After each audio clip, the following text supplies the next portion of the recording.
Bismillahirrahmanirrahim. Assalamualaikum warahmatullahi wabarakatuh.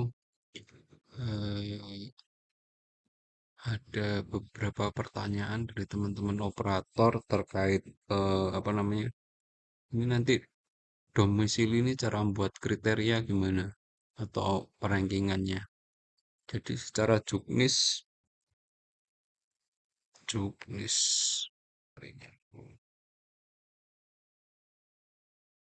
Hmm, nah di sini dia. Ini penetapan wilayah penerimaan jalur domisili jenjang SD ya.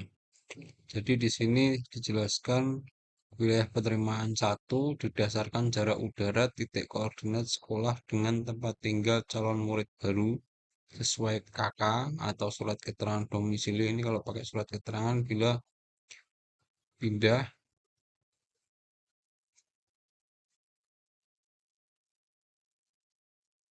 maaf, ini surat keterangan domisili kalau nggak salah untuk yang jalur ini khusus yang KK-nya rusak atau hilang karena bencana ya. Jadi dibuatkan surat keterangan domisili dari kecamatan atau desa atau mungkin yang dibuat dari pihak Capil. Kalau nggak salah saya baca di atas-atas kemarin yang domisili ini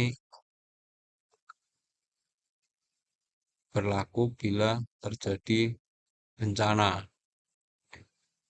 Nah, ini ada penerimaan satu radius 0 sampai 50 0,5 ini 500 meter ya dari wilayah di dalam wilayah Kabupaten Tuban. Dua, wilayah penerimaan dua didasarkan dalam wilayah administrasi di mana calon murid baru bertempat tinggal di desa atau kelurahan sesuai dengan kartu warga atau surat keterangan domisili yang sama dengan lokasi sekolah.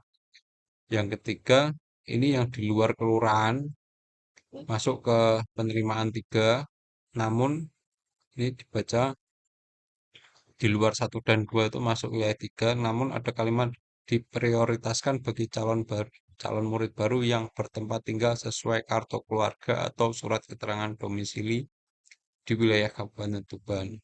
Jadi lebih diutamakan untuk yang warga Tuban. Jadi skornya pasti lebih tinggi warga Tuban dibanding yang di luar Tuban ya untuk domisili. Jadi gambarannya kalau saya buat seperti ini. Jadi ini misal sekolahnya berada di yang biru gelap ini desa atau kelurahan A. Terus ini di depan sekolah pas biasanya ada jalan ya. Jadi ternyata setelah seberang jalan itu merupakan desa lain, yaitu desa atau kelurahan B.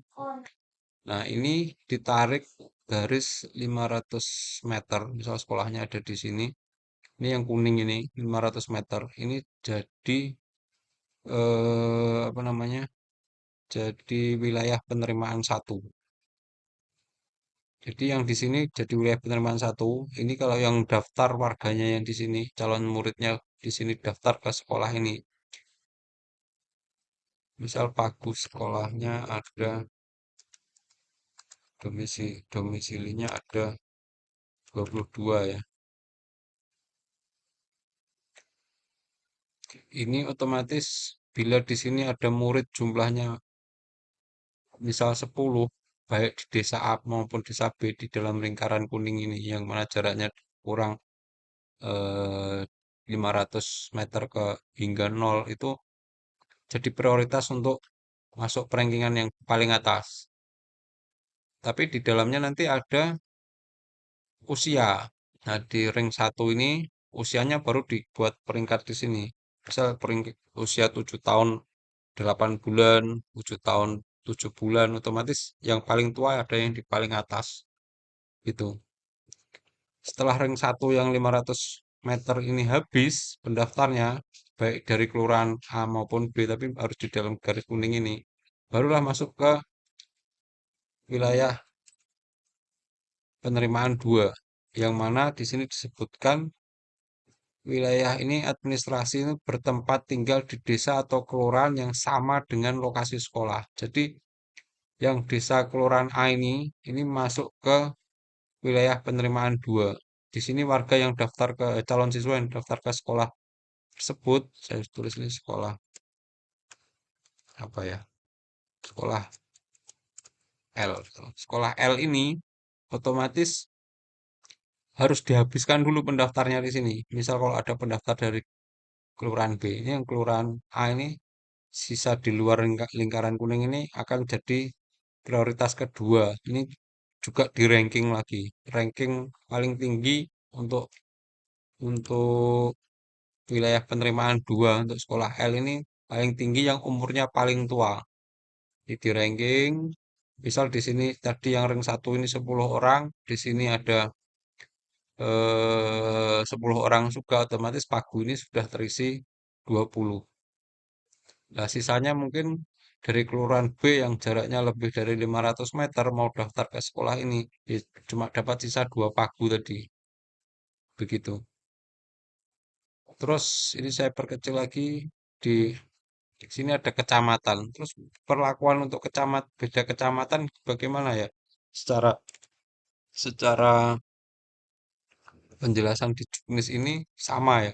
Masuknya ke penerimaan 3 sampai skala dalam satu kabupaten. Tapi kalau di luar kabupaten sini misalnya ada orang Bojonegoro atau Rembang sekolah atau mungkin pindahan tapi sudah lama nggak ngurus kakaknya akhirnya tidak bisa jalur mustasi, bisanya menggunakan jalur domisili ya, dia otomatis ikut bersaing di dua sisa pagu tadi gitu.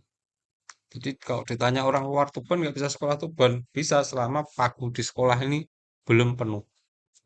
Jadi bisa, bahkan orang luar negeri pun bisa sekolah di SD yang pagunya belum penuh. Seperti itu gambarannya. Tapi kalau yang untuk SMP beda ya. SMP penjelasannya ini penetapan wilayah umum, wilayah penerimaan 1. Didasarkan jarak udara titik koordinat sekolah dengan tempat 3 calon murid baru yang berdasarkan kartu keluarga atau surat keterangan dalam. Jadi ini langsung dihitung bebas masuk ring 1, mau pindah-pindah sekolah, mau misal dari kecamatan A ke kecamatan B bisa. Penerimaan wilayah untuk wilayah penerimaan 2 didasarkan calon murid yang baru berada di luar wilayah penerimaan 1. Jadi luar Tuban masuknya kriteria ini. Ada lagi satu, ini penetapan wilayah khusus ini untuk sekolah-sekolah yang memang didasarkan karena muridnya itu kalau ikut bersaing di jalur yang penetapan umum ini kemungkinan tidak bisa sekolah tidak bisa mendapatkan sekolah di sekolah negeri. Jadi dia dibuatkan sekolah khusus. Itu kalau nggak salah ada 3 yang khusus ini Kecamatan Jatirogo, Palang, sama Rengel. Ini kuotanya khusus untuk sekolah-sekolah yang kalau misal dihitung jarak udara itu dia nggak bisa bersaing sama orang di luar Jatirogo sendiri karena jaraknya terlalu jauh ke Todan hingga ke SMP 1 Jatirogo ini kalah mungkin sama yang rumahnya Kenduruan atau Bangilan gitu saya kurang tahu untuk hitungannya ya. Palang ini juga ada beberapa juga Rengel. Mungkin begitu terkait eh, operator SD masih bingung nanti cara ngitungnya gimana. Jadi di ring 1 wilayah 1 ini pendaftarnya dihabiskan dulu di usia yang bisa untuk syarat mendaftar. Oke, jadi bisa masuk ikut perankingan yang di wilayah 1 ini habis baru di wilayah penerimaan 2 ini gitu. Jadi beda kelurahan bisa Pak, bisa cuma tetap yang masuk wilayah penerimaan 1 ini yang jaraknya 0 sampai 500 meter. Terus ini ada kalimat di wilayah Kabupaten Tuban. Jadi misal ada sekolah yang ada di perbatasan Jawa Tengah sama Jawa Timur atau di Tuban mana ya? Compreng sana agak ke timur atau Senori yang bagian Banyurip gitu. Kalau sudah beda meskipun jaraknya di bawah 500 meter tetap masuknya ke wilayah penerimaan 3 ini. Mungkin itu kalau kurang jelas bisa komen di bawah.